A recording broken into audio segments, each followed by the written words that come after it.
युक्तं नित्यं ध्यायन्ति योगिनः कामदं मोक्षदं चैव ओंकाराय नमो नमः।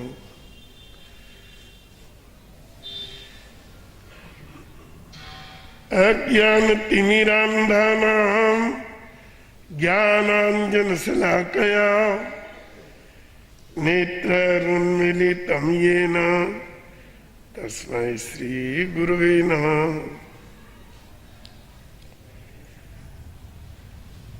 नमो दुर्वार रागादि वैरिवार निवारणे अरहते योगिनाथाय महावीराय तायिने।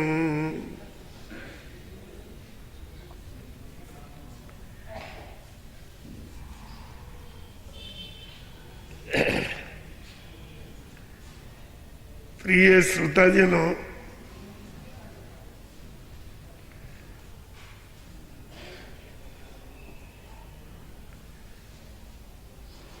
शस्त्र और शास्त्र इन दो शब्दों में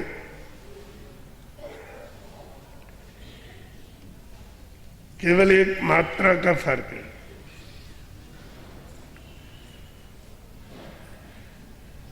शास्त्र के अंदर एक मात्रा और लगा दी जाए, शास्त्र बन जाएगा।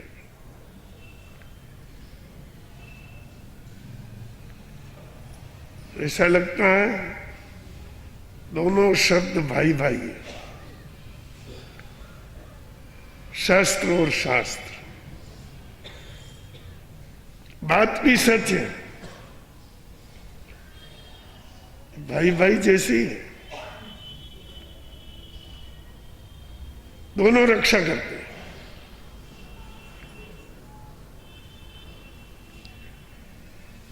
शस्त्र भी रक्षा करता है और शास्त्र भी रक्षा करता है।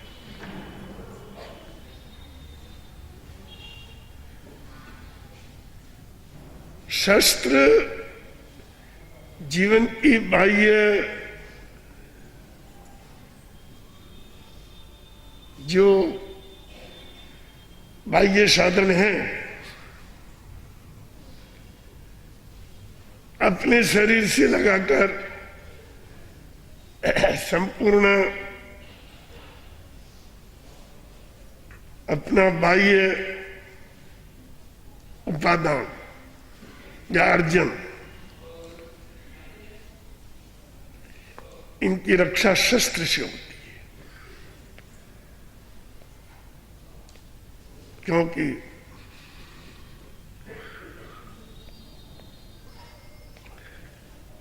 जो दुष्ट प्रकृति के लोग हैं,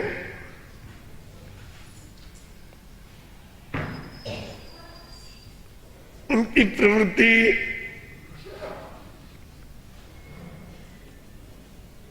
अन्य संपत्ति का हरण करना,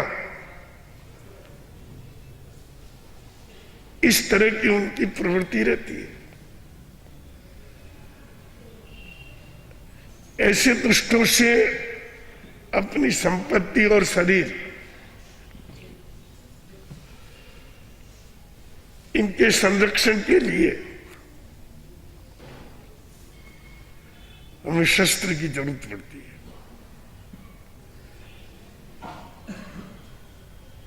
शस्त्र का संग्रह करना एक नई बात नहीं है। हजारों वर्षों से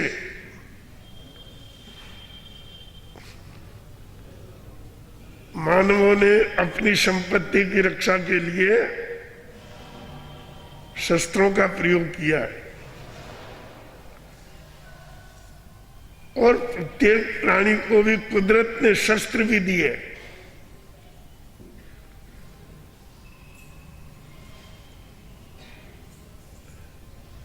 किसी के दांत बहुत तेज हैं तो किसी के नाखून बहुत तेज हैं, ये भी शस्त्र ही है। अगर कोई उनको नुकसान पहुंचाने की कोशिश करते हैं तो वे पशु भी नाखूनों से हमला करते हैं, कभी शस्त्र से, कभी दांत से हम हमला करते हैं, जिससे सामने वाला व्यक्ति, हानि पहुंचाने वाला व्यक्ति घायल हो जाए और उनकी सामग्री और उनकी संपत्ति और उनका शरीर बच जाए। और देश की रक्षा करने के लिए तो सदियों से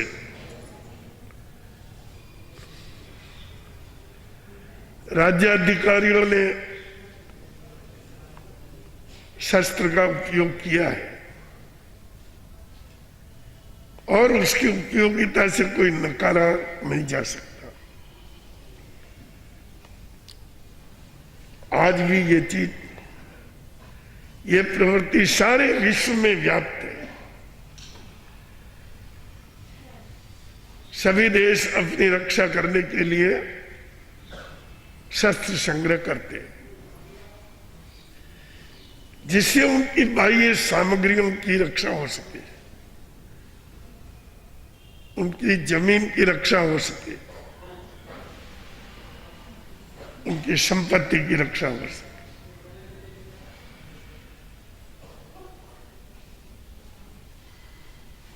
दूसरा शब्द शास्त्र है, यह भी यही काम करता है। शास्त्र के द्वारा भी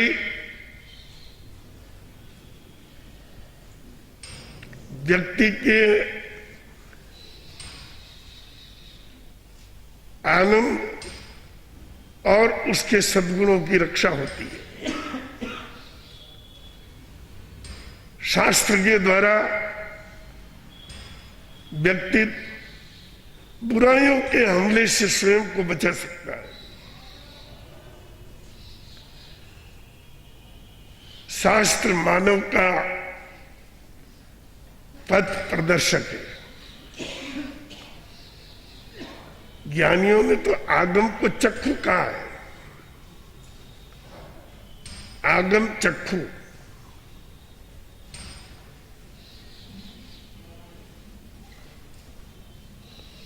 शास्त्र आंखें हैं,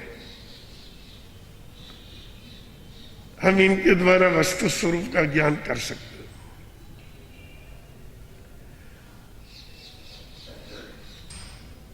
जीवन को दोनों की जरूरत रहती है।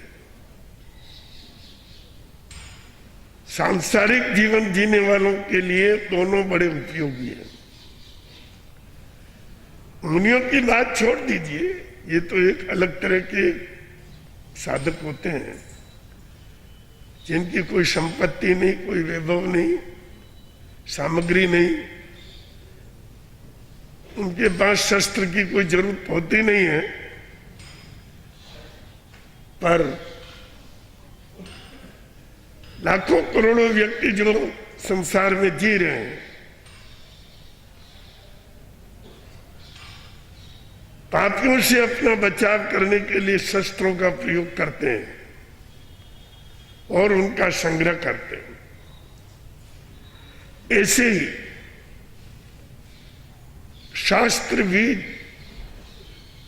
अपनी जीवनचर्या को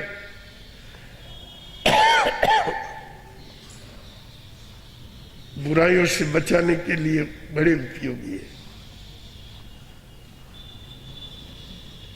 इसके द्वारा हम अपनी आध्यात्मिकता की रक्षा कर सकते हैं। कैसे कर सकते हैं?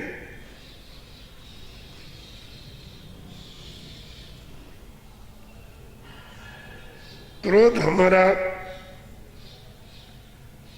आध्यात्मिक सद्गुण का, आत्म शांति को नष्ट करने वाला एक दुश्मन है।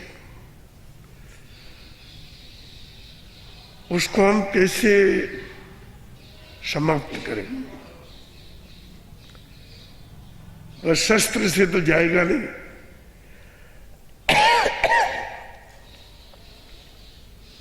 वह शास्त्र से जाएगा।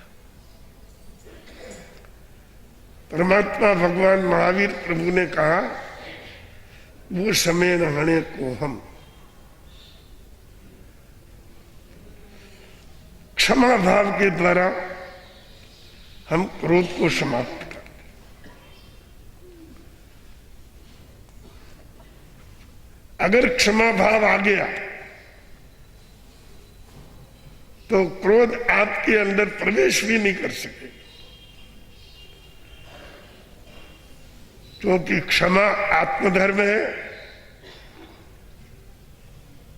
और क्रोध विधर्म है, कचरा है जो बाहर से आता है, आत्मभाव नहीं है, ये विकार भाव है। आपने क्षमा को जागृत कर दिया, क्रोध चला गया, पर यह ज्ञान किससे मिलेगा? ये शास्त्र से मिलेगा।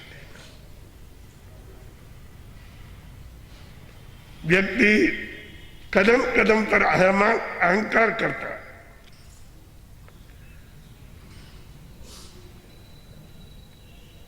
धन का भी, संपत्ति का भी, वैभव का भी, ज्ञान का भी। कई लोग तो अपनी जाति का, अपने कुल का, अपने बल परिवार का, शक्ति का, साधनों का अहंकार करते हैं।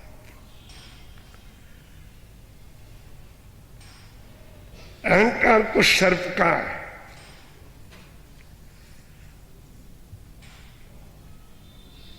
सर्प एक ऐसा जीव है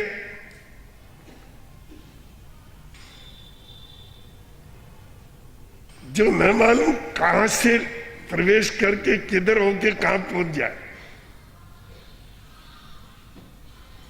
उसका कोई ठिकाना नहीं, क्योंकि उसको चलने के लिए किसी पगडंडी की जरूरत नहीं है। सर्प बिना ही पगडंडी के, बिना ही मार्ग के, किधर से भी आकर के कहीं भी पहुंच जाता है। और स के स्थान पर ड लगा दीजिए तो क्या हो गया? दर्प हो गया। दर्प ये अहंकार, अभिमान है।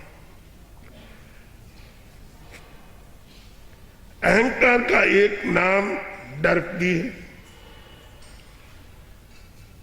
ये सर्प और दर्प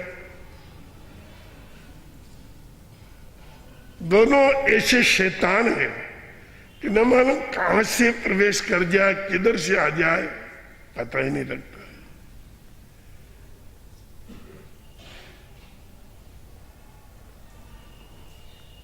आपको ये बात ध्यान में लानी चाहिए कि क्रोध का पाप कम है पर दर्प का पाप ज्यादा है।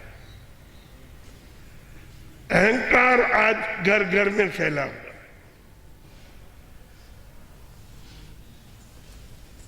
क्रोध भी करता है व्यक्ति, पर अहंकार के मुकाबले उसकी मात्रा कम है।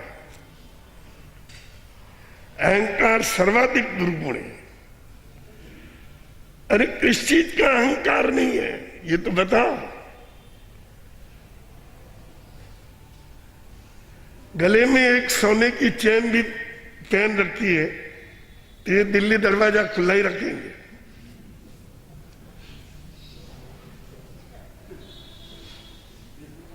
दुनिया को ये बताने के लिए कि मेरे पास सोना है।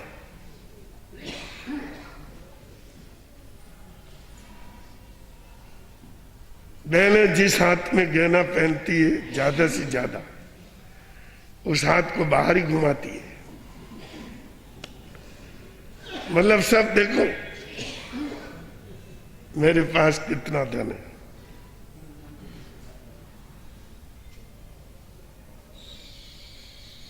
इसके प्रकार भी बहुत है, अहंकार के प्रकार बहुत है।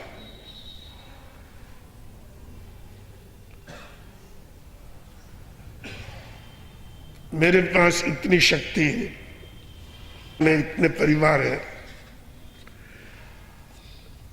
और तो और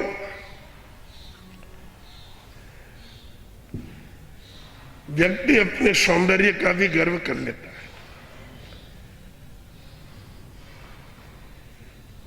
नहा धो करके सब कुछ वस्त्र आदि धारण करने के बाद अपने को संवारने के बाद कांच में देखता है, लगता है मेरे जैसा सुंदर कौन है। ये बीमारी पुरुषों में नहीं, महिलाओं तक सब में व्याप्त है।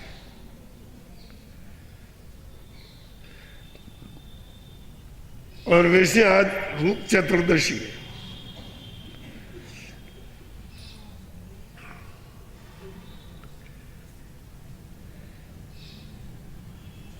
रूप के दो अर्थ होते हैं, एक तो रजत यानी चांदी,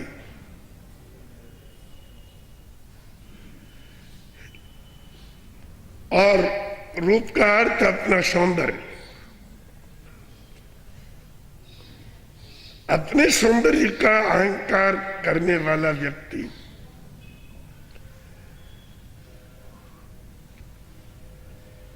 अपने अंतःकरण में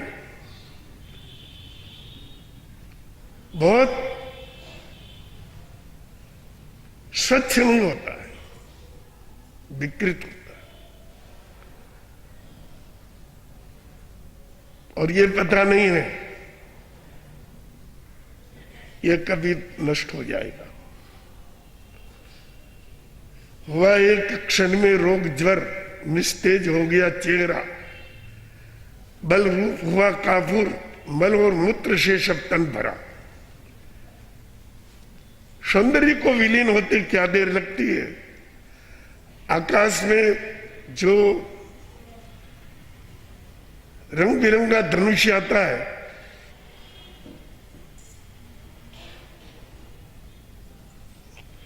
उसको मिटने में थोड़ी देर लग सकती है, पर सौंदर्य को मिटने में कोई देर नहीं लगती। एक ज्वर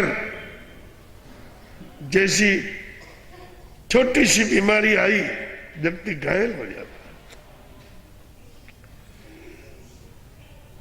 और कभी कभी तो उसकी सारी सफाई जो है ना, वो मिट्टी में मिल जाती है, वस्त्र ही खराब कर देता है, शक्ति कहीं विलुप्त हो जाती है। तो जो बात मैं आपको कह रहा था समझिए, ये शास्त्र हैं जो हमें ऐसी बुराइयों से बचाने का काम करते हैं कि हम मृदुता से, नम्रता से अहंकार को समाप्त करते हैं।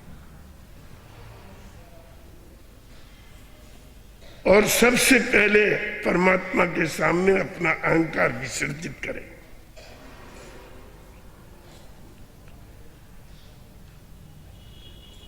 उनके चरणों में नमन करें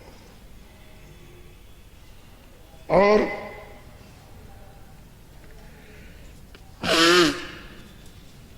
फिर गुरु के चरणों में अपना अहंकार विसर्जित कर दें। क्योंकि गुरु और परमात्मा निकट होते हैं।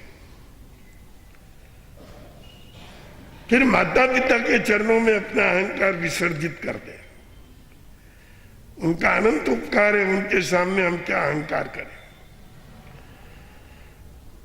उसके बाद सारे पड़ोसी, सारे मित्र, ऐसे आगे बढ़ते हुए धीरे धीरे प्राणी मात्र के सामने अपना अहंकार विसर्जित कर दे और हमेशा झुक के चले, नम्र बन के चले, विनयवान बन के चले। तो ये सारा जीवन जीने का पवित्र कल्याणकारी मार्ग हमें किससे मिलता है? शास्त्र से मिलता है। अभी आप 2 दिन से श्रीमद् उत्तराध्ययन सूत्र का स्वाध्याय श्रवण कर रहे थे। कल और परसों वो चले।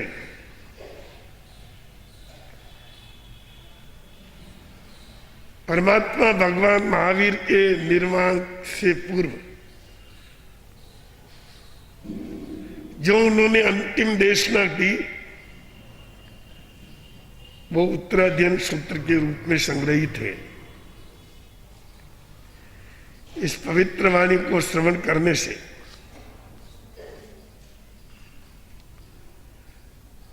जीवन में एक सहज शांति और आनंद की प्राप्ति होती है। अर्थ समझने का तो आपको समय नहीं है। आपकी आध्यात्मिक दृष्टि इतनी भौती है और भौतिकवाद इतना बढ़ गया है कि हमारे पास शास्त्रों का अपूर्व खजाना होते हुए भी हम उसका उपयोग नहीं कर पाते और उन्हें समझने की कोशिश नहीं करते। नहीं तो विश्व में ऐसा कौन सा आध्यात्मिक ज्ञान है जो भारत में नहीं है। इस दृष्टि से आज भी सारे विश्व का भारत गुरु है, यह हमारा दावा है। इतने श्रेष्ठ उत्तम आध्यात्मिक तत्व आपको विश्व में कहीं नहीं मिले जो भारत के शास्त्रों में। जो समझेगा, मनन करेगा, गहरे जाएगा, वो पाएगा। तो शास्त्र हमें जीने की दिशा देता है। इसलिए जीवन के 24 घंटे में कुछ हिस्सा शास्त्र ज्ञान पढ़ने का भी रखना चाहिए, जिसके द्वारा आपके अंतर्चक्षु खुले और आपको बोध मिले कि ये विश्व क्या है और हमें इसमें कैसे जीना चाहिए। और ये जो बुराइयां हमारे चारों तरफ फैली हुई है उनसे हम किस तरह से बचे। बचाने का मार्ग शास्त्र, वह परमात्मा भगवान महावीर की अनमोल वाणी आप सुबह श्रवण कर रहे हैं। स्वाध्याय कोमल मुनि आपके सामने प्रस्तुत कर रहा है। रुचि लेकर समय पर पहुंचना चाहिए। आज रूप चतुर्दशी भी है।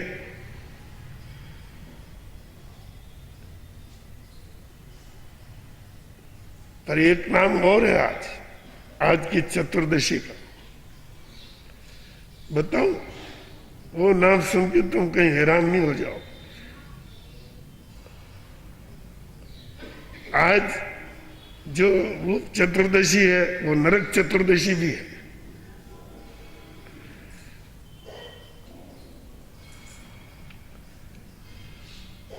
ये दोनों नाम एक साथ कैसे आए? रूप चतुर्दशी और नरक चतुर्दशी। बिल्कुल अच्छा संकेत दिया हमारे सत्पुरुषों ने। जो रूप का गर्व करेगा या रूपा का गर्व करेगा, रूपा मतलब धन, चांदी, सिल्वर, वो नरक में जा रहा।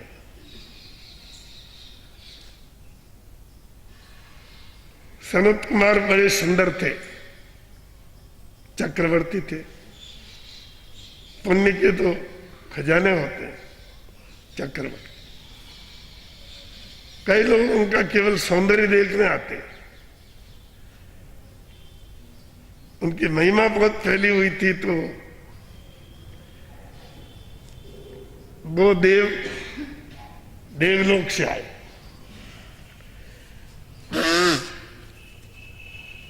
सौंदर्य देखे,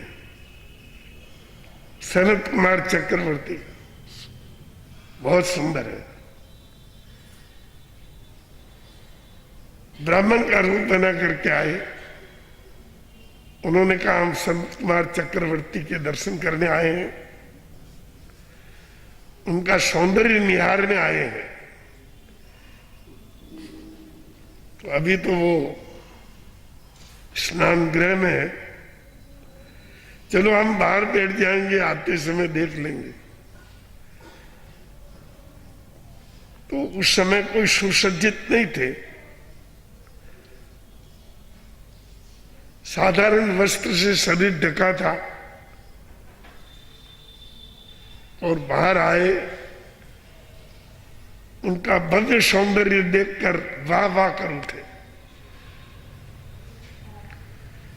वाकई चक्रवर्ती आप बहुत सुंदर हो। उसने कहा अभी क्या देखते हो, अभी तो मुझे सजने दो, मैं सज के वहां हूं, राज्यसभा में वहां देखना। या देवलोक में जो इंद्र है ना, उससे मेरी छवि बड़ी भव्य नजर आएगी। इंद्र भी तुच्छ लगेगा, मैं उच्च लगूंगा। थोड़ी देर रुको।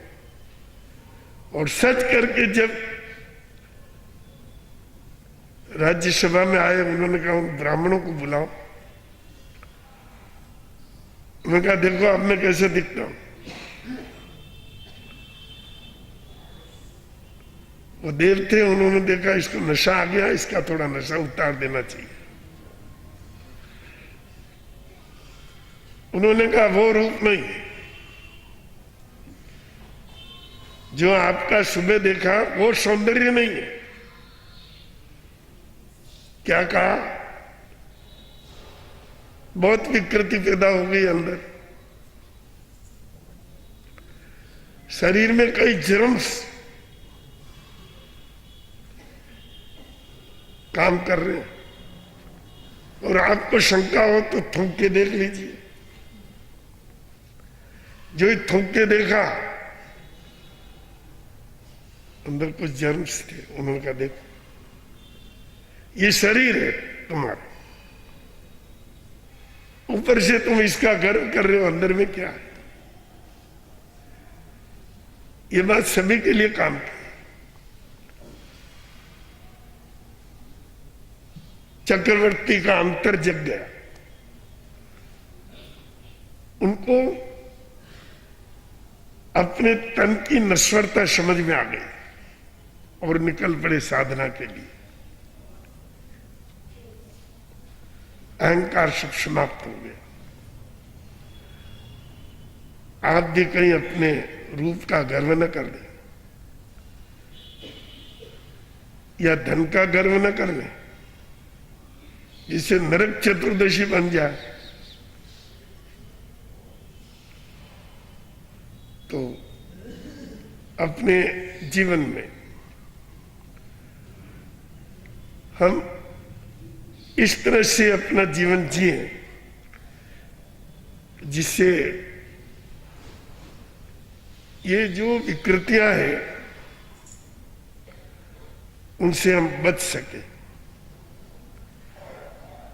कल धनतेरस थी, ठीक है ना। धनतेरस के बाद रूप 14 है और इसका नाम नरक चतुर्दशी भी है। नरक त्रयोदशी नहीं है, वो तो धनतेरस है। और आज नरक चतुर्दशी है। धन का और रूप का गर्व किया तो नरक तैयार। और अब कल तो दीपमालिका आ गई। परमात्मा भगवान महावीर के निर्वाण का दिन। कल दीपमालिका आ गई, श्री राम के अयोध्या प्रवेश का दिन।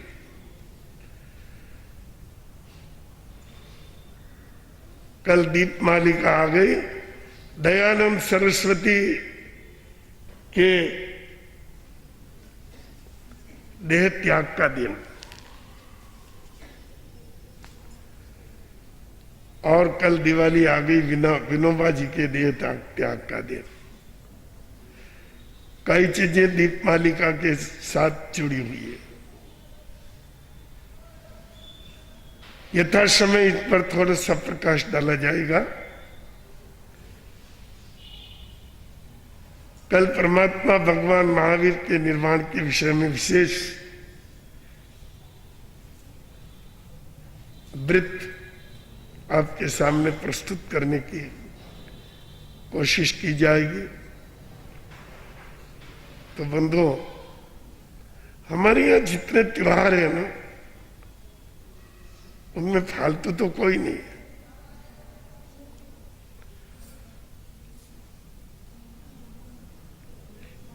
इसलिए कोई त्योहार फालतू नहीं है क्योंकि सबके द्वारा प्रेरणा मिलती है, और प्रेरणा भी आध्यात्मिक मिलती है। शुचिता की प्रेरणा मिलती है, पवित्रता की प्रेरणा मिलती है, सद्भावों की प्रेरणा मिलती है, उच्च भावों की प्रेरणा मिलती है, सच्चरित्र की प्रेरणा मिलती है। पर हम उस अर्थ में त्योहार को मनाते नहीं है, वह स्वरूप बिगाड़ दिया। स्वरूप बिगड़ जाने के कारण वो त्योहार केवल भौतिकवादी त्योहार बन के रह जाता है। और आप जानते हो भौतिकवाद में तो बहुत खतरे हैं। अखबार में सूचना पड़ी, मुरादाबाद में पटाखों के विस्फोट के कारण 200 दुकानें जल गई और न मालूम कहां कहां कितना कितना नुकसान होगा, कह नहीं सकते। बेचारे भारत की तो यही दुर्दशा है। लोग मुश्किल से पैसा कमाते हैं और फालतू कामों के अंदर बर्बाद कर देते हैं बस। और जहां के तहां जो समृद्धि, जो सुविधाएं, जो गृहस्थ जीवन का आनंद चाहिए, वो भी बेचारे गृहस्थियों के जीवन में है ही नहीं। क्यों नहीं है? क्योंकि इनके पास अर्जन के साधन तो कम है, पर अर्जित को निरर्थक खर्च करने के साधन बहुत है। इसलिए मुश्किल से कमाते हैं और एक त्योहार आता है और उसमें वापस बराबर हो जाते हैं। देश भर के अंदर 12 महीने में इस तरह के कई त्योहार आते हैं जिसमें केवल बर्बादी होती है। मानवता के हित में कोई उपार्जन नहीं होता, कोई उपादान नहीं होता, उत्पाद नहीं होता, कोई लाभ नहीं होता, अनुत्पादक व्यय बहुत है। तो इस अवसर पर हम इस तरह की बुराइयों से बचे और अपनी चर्या को ऐसी बनाए जिसके द्वारा हम आनंद का अनुभव भी करें और व्यर्थ का आडंबर, व्यर्थ का दिखावा और ये बर्बादी का रास्ता भी हम छोड़ सकें। पिछले 5 दिनों से हमारे यहाँ लगभग 100-125 विद्यार्थी ज्ञान साधना के अंदर लगे हुए हैं। 5 दिन का शिविर आज समापन पर है। पिछले 5 दिनों में हम सुबह से लगा करके रात 9 बजे तक हमारे बालक बालिका धार्मिक ज्ञान अर्जन करने में निरंतर लगे रहे और अध्यापक एवं अध्यापिकाओं के नेतृत्व में बालक बालिकाओं में धार्मिक संस्कारों का अभिवर्धन किया गया।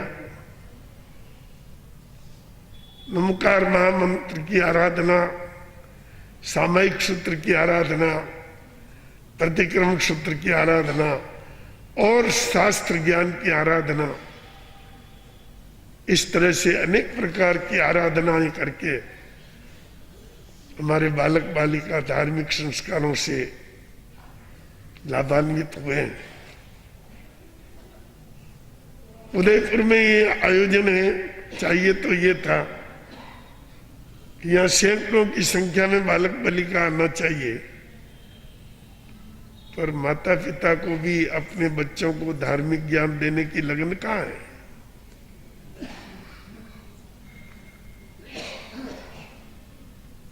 अभी दीपावली पर 1000, 2000, 5000 रुपया बच्चों को खर्च करने के लिए, पटाखे फोड़ने के लिए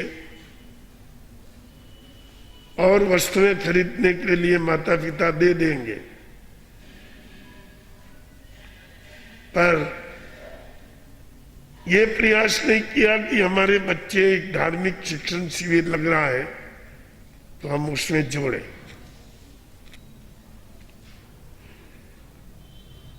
ये एक बहुत बड़ी कमी है। इसलिए घर घर में राम बहुत कम पैदा हो रहे हैं।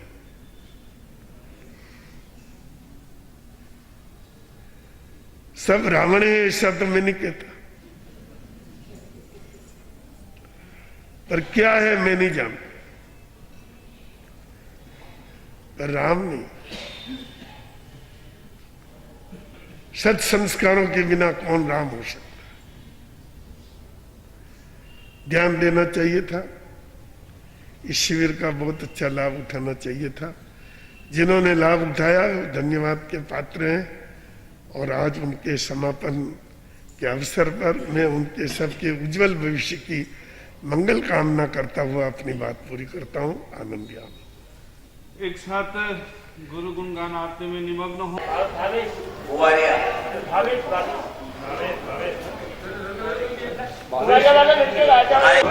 हम दो